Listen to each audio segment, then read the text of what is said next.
now here we have Star Wars Force Unleashed 2, and of course everybody knew the story behind 1. You know, Vader had a secret apprentice, yada yada. Apprentice is cloned and reborn.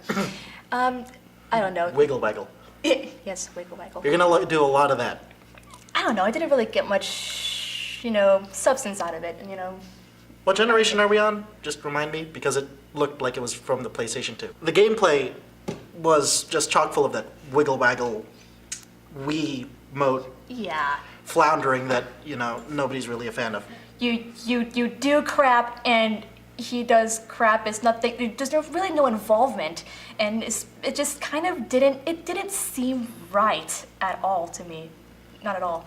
Well, you go in, you hack apart a bunch of people, and you win. Yeah, weren't you like dropping stormtroopers into the ocean at one point? Yeah, At one point, yes. That was kind of fun. There are a few entertaining abilities you can use, but they quickly grow stale. It's kind of like something you give to your kid for Christmas, and it's like, here's a guy with a lightsaber. You get control. Look at this, and the kid's like, yay, and having the time of their life. But I'm just kind of sitting there like, okay, where is this going? I'm not getting anything out of this.